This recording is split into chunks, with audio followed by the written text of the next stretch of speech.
Hello, Learn to Love listeners. If you are looking for more love, empathy, compassion, and mindfulness in your life, I encourage you to check out our upcoming 8-week compassion cultivation training starting April 19th.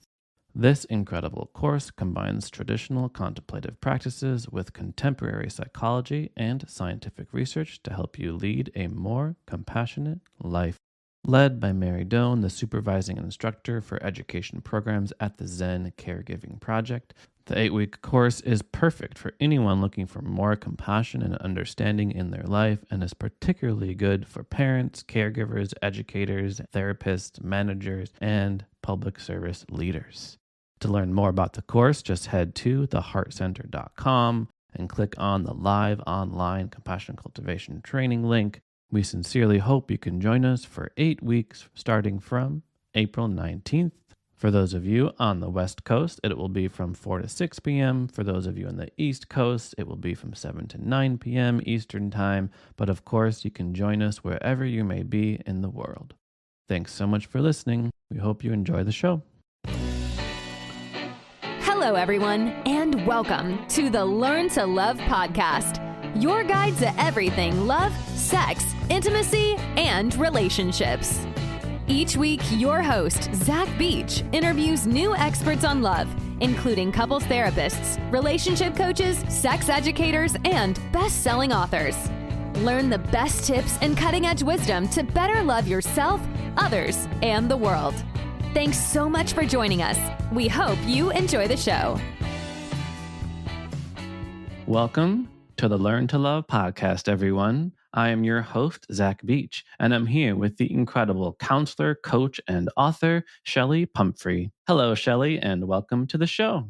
Hi, Zach. I'm so happy to be here. Thank you for having me. Thank you so much for coming on. And today we're going to be talking about protecting yourself from narcissistic abuse. And for those that don't know, Chelli Pumphrey is a licensed professional counselor, relationship coach, Reiki master, and author with almost 30 years of clinical experience. Passionate about holistic mental health, Chelli specializes in working with trauma, adult attachment, narcissistic abuse, and pathological love relationships. She is the founder and clinical director of Trilogy Holistic Mental Health in Denver, Colorado, the clinical director of Strength in Motion Counseling in Boulder, Colorado, and she also maintains her own private practice where she offers narcissistic abuse recovery coaching.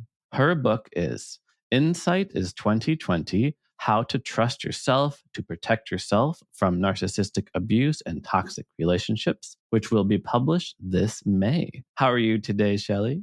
I am doing wonderful. Thank you. So I'm super excited for today's interview and to get into this really important but also challenging topic on narcissistic abuse. And before we get into narcissism specifically, I just wanted to ask you about selfishness in general. In your book, you reference selfie culture and what is sometimes called the me generation. And in America too, I do think we live in a very individualistic society. So sometimes I think, aren't we all kind of narcissists, caught up in our own world, believing everything that we think, only looking out for ourselves? Such an important question, which is also part of why I have such an interest in this topic. I think the way to look at narcissism is on a spectrum, and everybody has some degree of narcissism. And there's a healthy degree where, we have to have a little bit of ego. We've got to have some pride. We've got to have some confidence in ourselves. Like if we didn't have that, we would be just a blob of nothing, right? So I like to say, on one end of the spectrum is what we'd call just more ego-based or, lightly narcissistic kind of tendencies. And then we can go all the way over to the other end of the spectrum where you have people who are diagnosably narcissistic. So, if you think of it that way, it's easy to see yes, there's a lot of us who kind of live in this, very American culture, I think, of putting ourselves on social media and selfies and talking about ourselves all the time. There's just a lot of that that's happened in our culture in the last couple of decades with the rise of the internet and social media. But that doesn't necessarily mean that everybody is a narcissist because they're engaging in that. So it's interesting you put narcissism on a spectrum. On the one side, we have what might be clinically diagnosed as narcissistic personality disorder. But on the other side, you put a little bit of narcissism. And I wonder if I were to put that other side in the middle and go towards more like kindness, generosity, caring, empathy, because this is something I think about a lot. Like, how can we encourage people to be more loving, to be more compassionate in the world? How can we encourage people to drop out of selfishness and become more kind, generous human beings? Would you also perhaps extend the spectrum a little bit? Oh, absolutely. I think one of the things that you're talking about is empathy and compassion. And so if we kind of put that on the spectrum too, you've got empathy and compassion over here on one side that you're referring to. And then if you get all the way over to where narcissism lives, there's a lack of empathy and a lack of compassion. So sure, you've got people who all the way over on this other side, when I say there's a degree of narcissism there, it might be very slim, and it's almost not even the right word to use, because I would agree with you, like over there is just a high degree of that empathy and compassion. But what can happen over there is people, and we'll talk about this as we go into this interview, is I often see people that are on that end of the spectrum who are getting into relationships with people on the other end of the spectrum. And it's almost like they need to keep their empathy and compassion for sure, because we need a lot more of that in the world, but learn how to have a little bit more ego and boundaries in order to protect themselves from narcissistic abuse and those that are lacking in empathy and compassion. So it's so interesting. You mentioned how oftentimes the people that are quite caring, quite compassionate end up in the relationship with somebody who is on the opposite side of the spectrum. So let's get into just the clinical observations and definitions of what exactly is narcissism when it gets to that point where it might be in the DSM. Okay, so narcissism, to be diagnosed with narcissistic personality disorder, there are certain criteria that people have to meet. Some of the criteria is that people generally lack empathy for others. So they don't really know how to be in another person's shoes or to feel bad for them or to think of, just be sensitive to other people's needs and feelings. They can also have a sense of superiority where they think that they're better than everybody or their way is the best way. There's some grandiosity where, it kind of goes along with that superiority.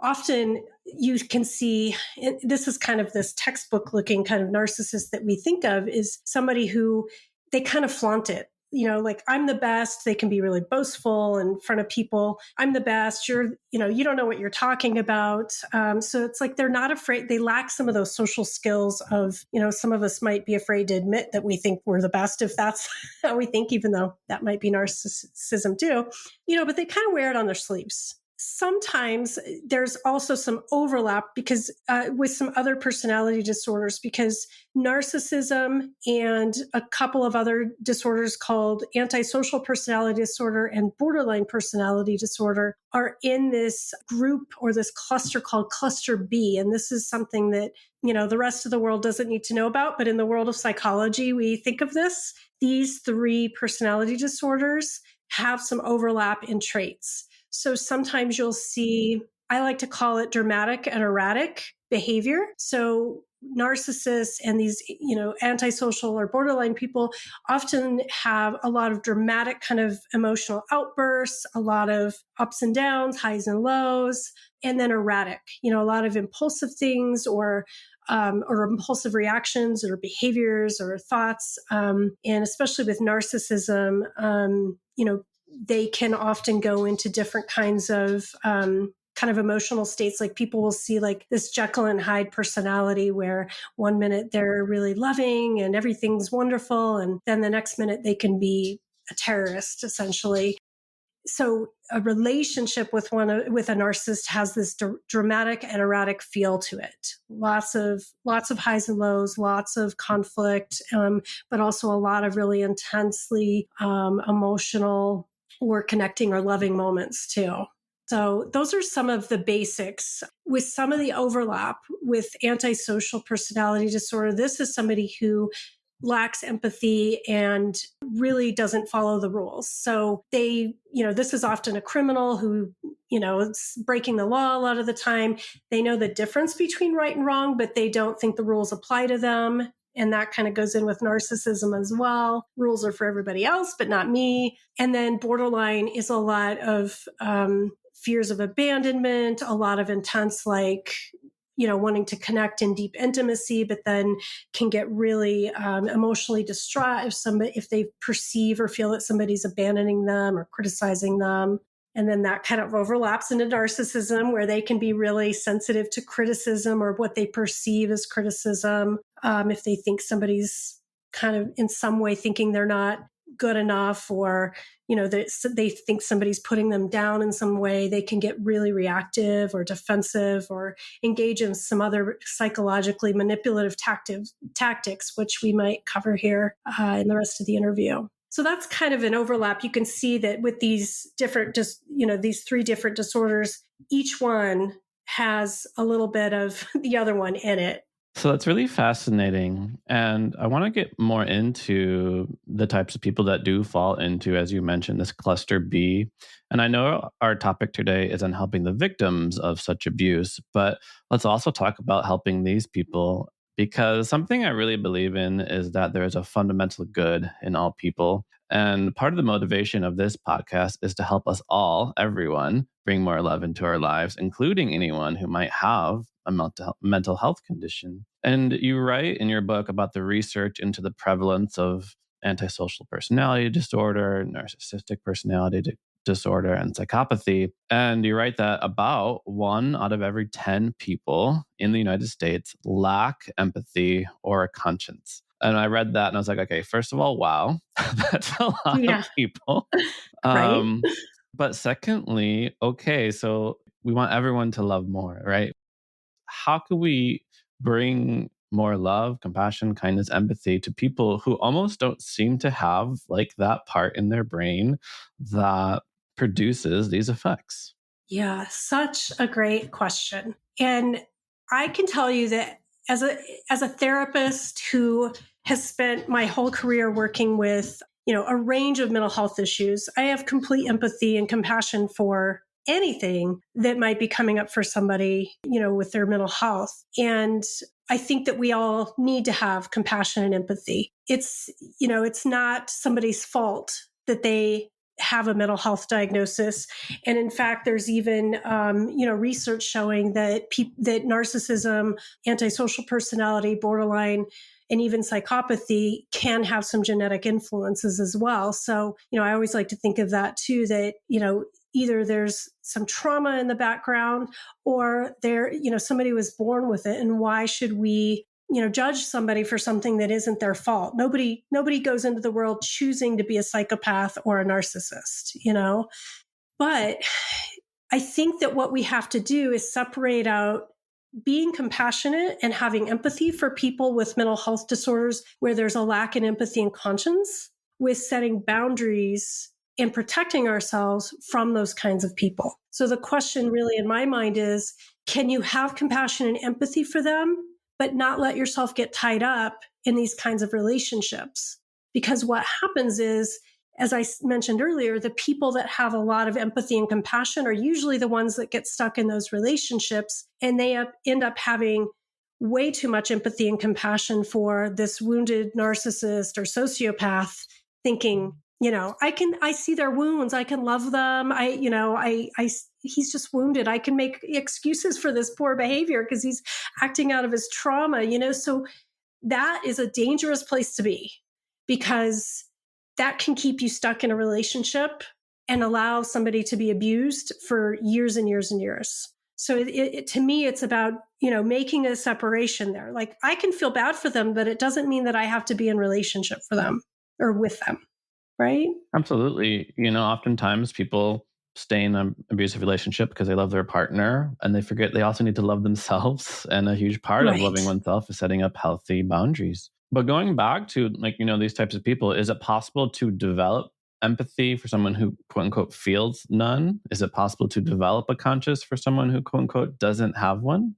So this is where you have to think of the spectrum of narcissism. Somebody that has some narcissistic qualities that is maybe not completely on the high end of the narcissism spectrum, they can certainly engage in some therapy and learn to increase empathy or, improve their behaviors or their kind of, we'll call them the pro-social skills. But part of what happens is people that are highly narcissistic or have one of these personality disorders, they have a trait or a condition that we call egocentric. And what it means is that they are not able to see that their behavior is a problem for other people. Whereas other people that don't have this disorder, this condition, can say, oh gosh, I said something really rude to that person. I feel really bad. I'm even kind of ashamed of my behavior. I should probably work on my choice of words and not do that. Whereas somebody that is egocentric, even if given feedback or consequences, they could come back and say, well, that's your problem for having a problem with me, or I don't need to change.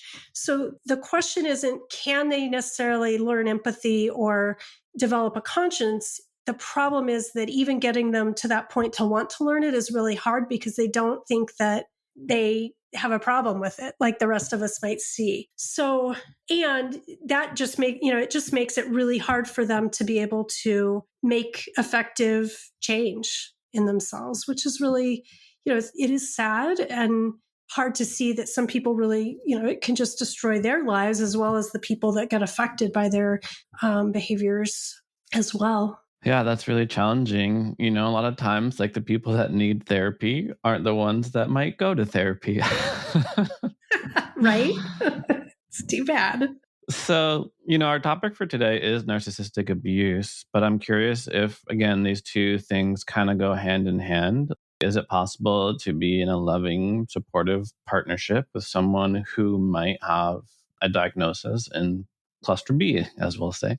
Personally, I would say no. Wow. And especially if you are with somebody who is even diagnosable. And let me maybe not answer that so black and white. Because it's, what I would say is don't get too focused on the diagnosis of your partner.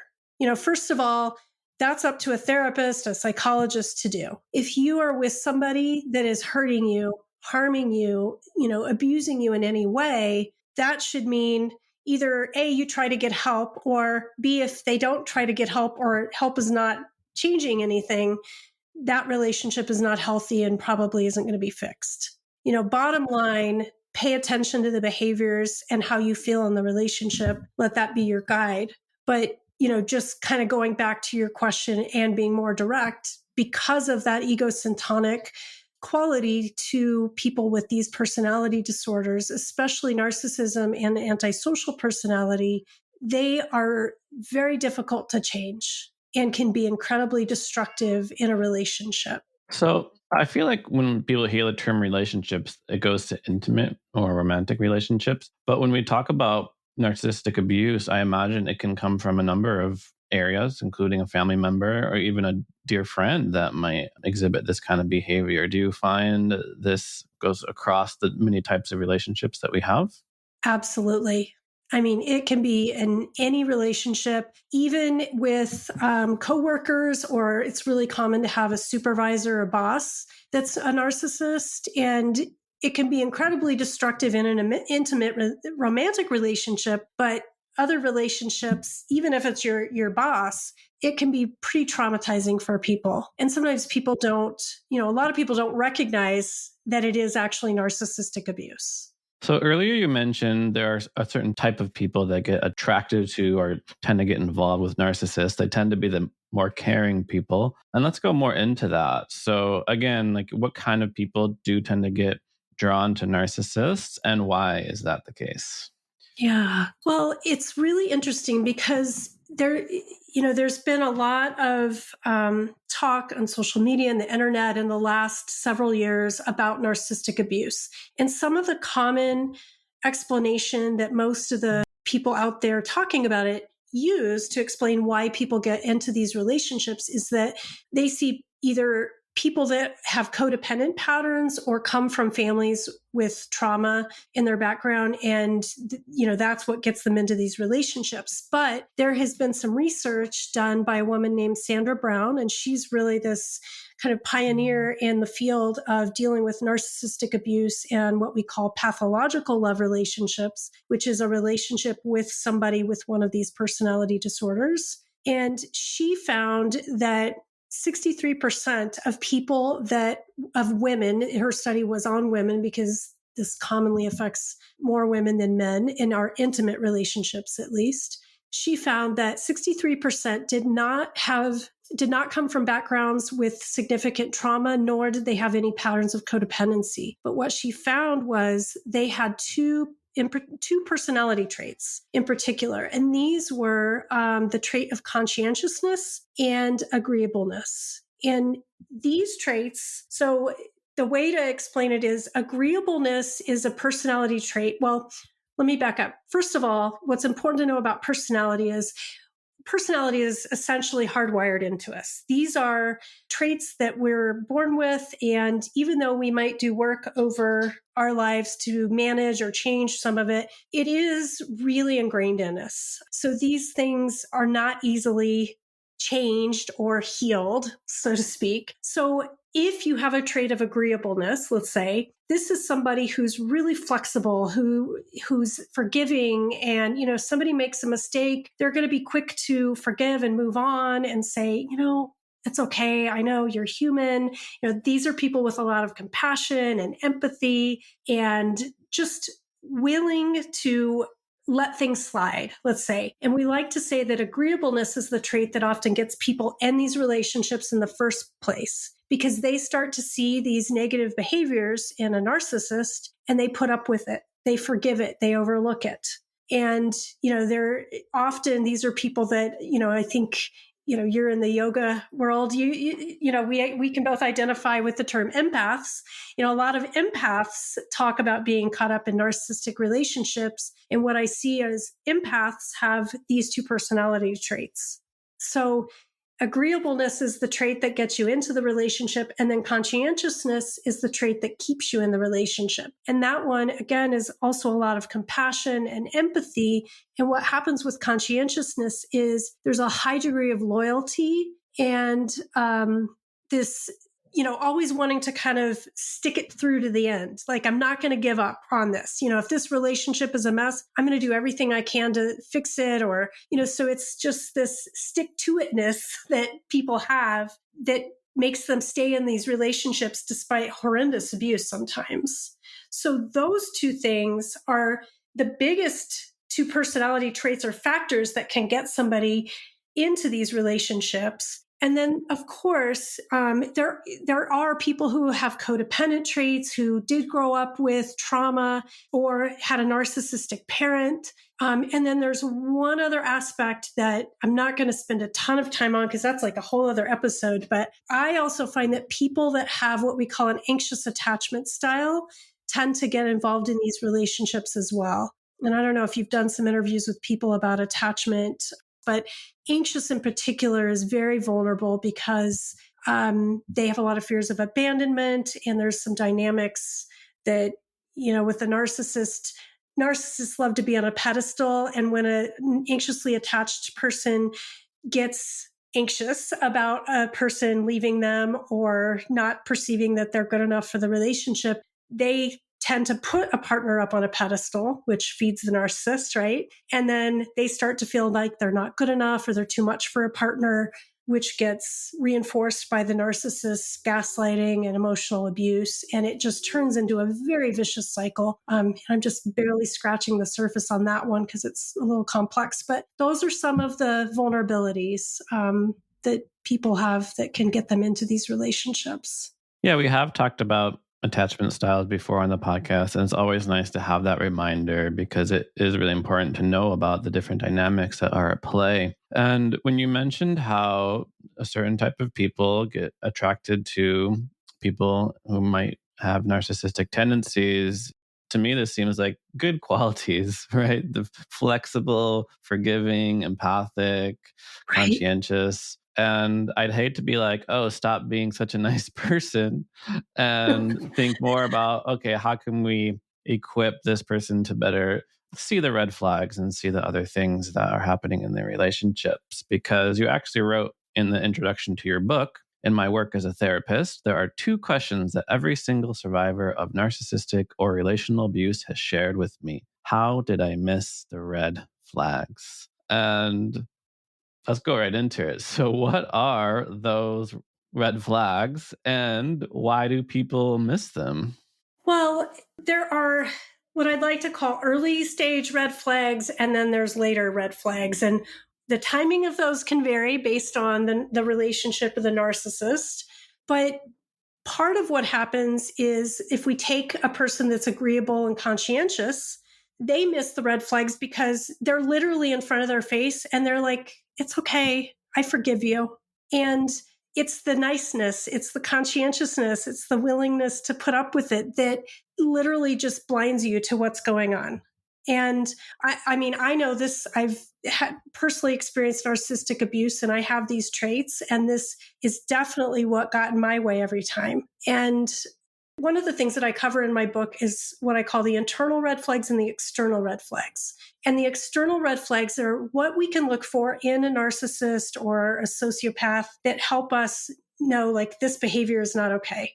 For example, in the beginning of a relationship with a narcissist, there's a lot of what we call love bombing, where things feel intense. You've met your soulmate. They're the perfect partner. And if things move intensely and quickly, that's definitely a red flag.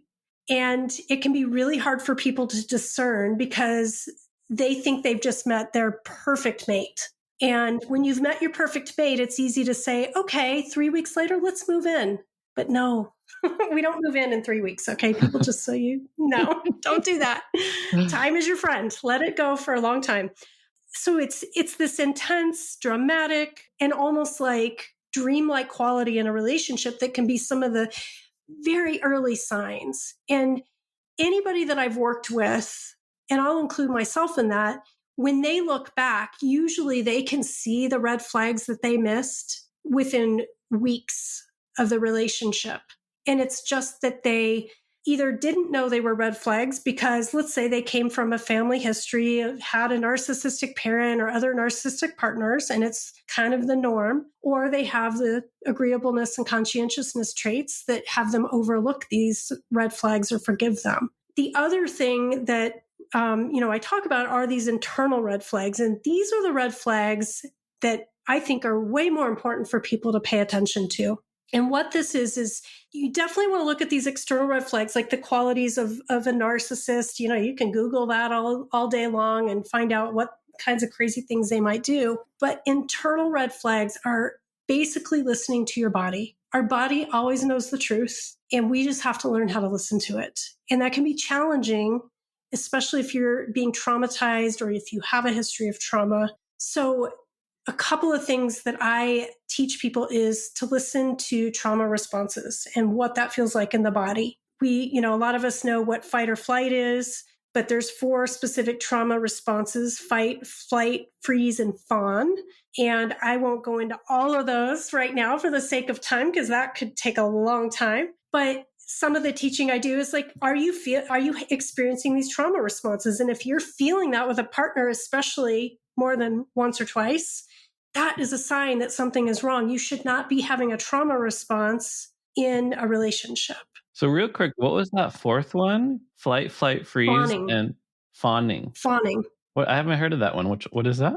The term came from, I want to give it credit or give the person credit, Pete Walker. He's an author that wrote a book called Complex PTSD. And basically it is extreme people pleasing, if we could just sum it up into that.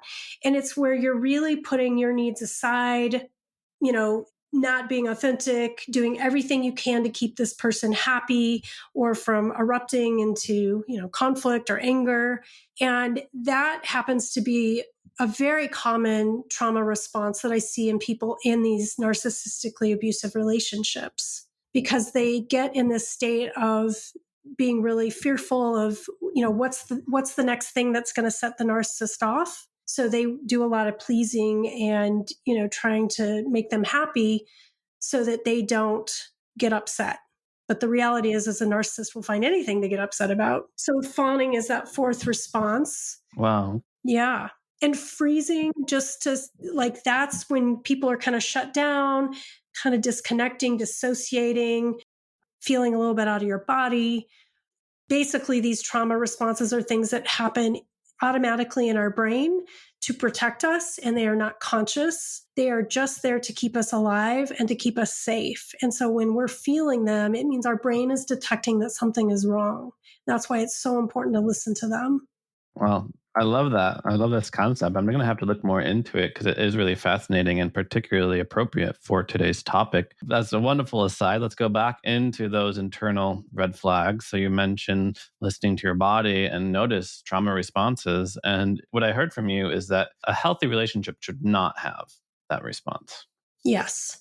Now, let me just say, in every relationship, there are arguments, there are fights, and you might feel fight or flight. So fight is where you might get really worked up. You yell, you might slam things, break things. Like having that once in a while in an argument is one thing, but having that all the time is a sign that something is wrong. Or, ideally in a really healthy relationship, you're talking things out. You might get a little heated, but it's not this big trauma response where your body and your mind are being hijacked by, this big rageful kind of feeling. That's a fight response. Or flight is where you're constantly busy, wanting to run away from it, wanting to escape. Those kinds of things might happen once in a great while in an argument, but there's a difference between healthy arguments that get you a little worked up and having trauma responses quite frequently in a relationship with an abusive partner. Absolutely. It seems obvious, right? There's a difference between healthy arguments and trauma responses. But Right. as you mentioned, people aren't aware of these dynamics. So Yes. Are there other internal red flags we should be looking out for? Yeah. So another one that is really common in these relationships, and this usually happens over time, people who've been in these relationships for a while tend to start developing physical symptoms or illnesses or disease. And what happens is when you are living in a state of trauma, stress, or fear, for a long time, your body is constantly having releases of adrenaline and cortisol and stress hormones. And our bodies are only meant to have that periodically when we have to get up and give a speech, or, we're driving our car and somebody swerves in front of us and we have to swerve really quick and you feel that hit of adrenaline go through your body. We are not meant to live with that all the time. And so when our body is having that constant release of those hormones, it starts to develop inflammation, and inflammation tends to lead to disease or illness. And so some of the signs that I start to see in people who've been experiencing this abuse over time are things like weight gain around the belly, insomnia. They often will start to get diagnosed with things like irritable bowel syndrome, chronic fatigue, or fibromyalgia. And people who've been in it for years or decades, like with a long-term partner, can have even more severe disease. But most people that I talk to that have had these relationships for more than a few months at least will have at least one, if not several, different physical conditions that are coming up that they didn't have prior to the relationship. Wow, that's incredible. Yeah, it's fascinating. So I want to ask you about the topic for today is protecting yourself from narcissistic abuse. And maybe I'm just getting too caught up in semantics, because what I'm hearing from you is I feel like we're almost armoring ourselves. Like we're equipping people with certain tools in order to kind of observe what is happening in the relationship to know whether or not they should leave it. But is there more to this idea that there are things we should do in order to protect ourselves in terms of boundaries, barriers, walls, separations, in order for these experiences not to happen? Yeah. And I think some of it is, again, it's educating yourself about what these kinds of dynamics look like or characteristics of narcissists, you know, it's always good to learn and to, you know, whether that's reading a book, using the internet, listening to shows like this, especially if you're dating and trying to find a partner, it's good just to know. I feel like knowing about attachment and knowing about how to prevent toxic relationships are two really important things to know. So the other things are learning what to look for in the beginning of a new relationship. So we're talking about people that are dating and, you know, just on the early end of things. Again, that dramatic and erratic kind of behavior. If you see like a really dramatic change in your partner's personality, like everything seems really great, and then all of a sudden they do something really crazy or really mean, pay attention to that. Don't let that go. You know, those are the things that usually people can look back and say, oh my gosh, I saw it. You know, 2 weeks in, I saw this horrible behavior and I let it go. So anything that doesn't feel good, if you find yourself checking out, feeling upset, getting super anxious, feeling afraid, those are your internal red flags that are saying something is wrong here. The other thing that is super confusing is that very high kind of fantasy honeymoon feeling at the beginning of the relationship. And people, especially people who have anxious attachments, need to be very aware of this because they can be extremely vulnerable when they feel such a need for, you know, somebody to be really connected and consistent and dependable. Sometimes what narcissists do in the beginning is they will offer a lot of contact, a lot of consistency, a lot of like, I really want to be with you all the time. That can feel so relieving to somebody with an anxious attachment because often they're in the dating world and they're dating a lot of people who might be more avoidant and are like ghosting them or blowing them off or texting every other day. And it creates all this anxiety. But then here comes a narcissist who's like in contact with them every day. And, you know, 2 weeks later, they're like, I'm in love with you. I feel like you're my soulmate. And that anxiously attached person, on one level, they might think something's not right with this, but they might feel so soothed, like their nervous system feels soothed by somebody that offers that it can get them roped in the beginning. And that's why I say it's important to know your attachment style if you're dating so that you can be aware that this is a risk for you or what this kinds of stuff feels like for you. The other thing, you know, that I think is really important is there's a concept called mirroring that narcissists do. And this really happens at the beginning of the relationship. And this is part of what can be really deceiving. Mirroring is where they are so good at watching everything about you. They will start to mirror back to you your interests, your likes. They will pick up on subtle things, even mannerisms, and will start to mirror it back to you so that you start to think, oh my gosh, here's my perfect person, right? And one of the things that I like to tell people is, you know, you want to make sure the walk matches the talk. You know, an example is like, I had a personal story. I had a narcissist that I had fallen for. Seemed like he was super spiritual and into all these things that I was into. He could talk about it.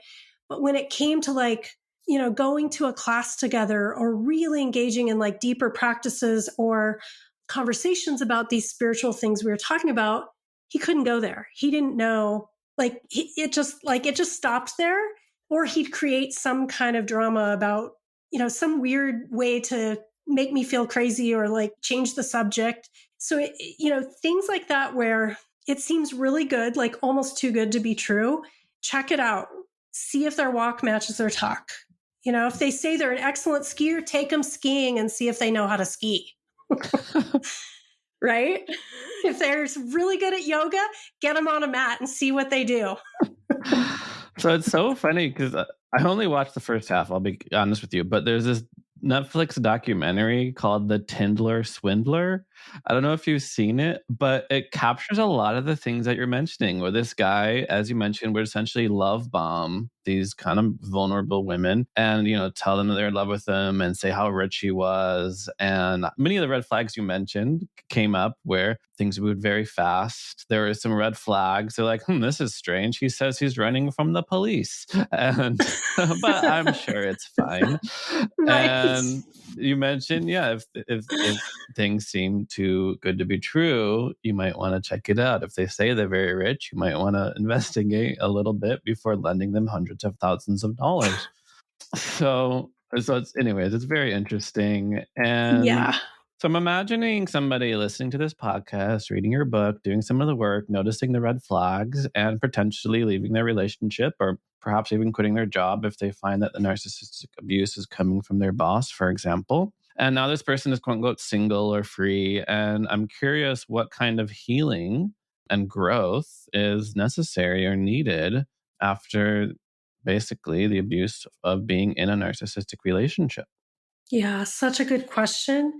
Some of this depends on how long or the degree of like your involvement in the relationship. But most people who've had, a significant amount of time in one of these relationships, and especially if it's a family member or an intimate partner, most people will have some degree of trauma. And in fact, research has shown that people that have been in a long-term intimate partner relationship with a narcissist or one of these three personality disorders, 75% of them will have symptoms of PTSD, and 90% of them will have at least symptoms of trauma. If not, the 75% could be diagnosed with PTSD. It creates trauma, and that requires therapy that handles trauma. And I, as a trauma therapist myself, I'm maybe a little biased, but I will say that if you have experienced this kind of trauma, there are two things that are really important to do. One is to work with a therapist that knows about these types of relationships. And unfortunately, there are not a lot of therapists out there that are adequately trained in this. And one thing I will say is if it's with your partner, do not go to couples therapy if you think that your partner is a narcissist. It is a horrible thing to do. Part of it is most therapists are not trained in how to spot narcissism, and the narcissistic partner can be very manipulative and charismatic and can sometimes win over the therapist who's maybe very well-meaning, well-intentioned, and it ends up traumatizing the victim even more. So that's kind of a side note about couples therapy. Get your own therapy. And at the very least, somebody that can deal with these kinds of relationships is super important. If you have nobody in your area that can deal with it, the next best thing is at least a trauma or a therapist that can deal with trauma. And when I say a therapist that can deal with trauma, I mean somebody that actually has training in some kind of body-focused or what we call somatic type of trauma treatment. Trauma should not be dealt with just plain old talk therapy. Trauma needs to be dealt with something that helps the body release it, because trauma is stored in our nervous system and our body. So some things to look out for are treatments like EMDR or something called somatic experiencing. There are a multitude of different kinds of trauma treatments like that, but you want to be with a therapist who has some kind of knowledge, or they can talk about how they treat trauma, and connect it into the body somehow. So yeah, it's important to go to therapy. And part of it is like, if you don't go to therapy and deal with the trauma of these relationships, it's really easy to get involved in another one. And it's also, having a therapist that really understands these pathological love relationships is important, because a lot of therapists will look at, well, this person must be codependent, so we need to deal with healing codependent patterns. But if you are somebody who actually is not codependent and you have the personality traits of agreeableness or conscientiousness, you may be spinning your wheels with a therapist who doesn't understand that and not learning how to really tailor, manage those personality traits so that you're not overlooking red flags and getting into these relationships. So, that's why it's so important to have somebody that really knows how to work with it.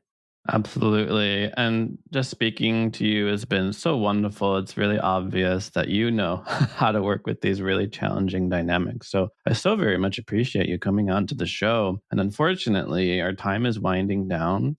So I have to finish by asking you the question I love to ask all of my guests, which is, what do you wish everyone knew about love? I love that question. I wish that everybody knew that love is everywhere. It is not scarce. I wish that they knew how to love themselves first and foremost, and in the deepest, most unconditional way, not in the ego, narcissistic way, but that we are all beautiful human beings, perfectly imperfect, and we all deserve love and are worthy of love. I love it. Love yourself in the deepest, most unconditional way. Yes. Well, thank you so much, Chelli Pumphrey, for coming on to the show. Your new book is Insight is 2020, How to Trust Yourself to Protect Yourself from Narcissistic Abuse and Toxic Relationships. And for our listeners who want to learn more about you, how can they find you? Well, they can check out my website, which is chellipumphrey.com. And my name is spelled with a CH. So it's CHELLIPUMPHREY.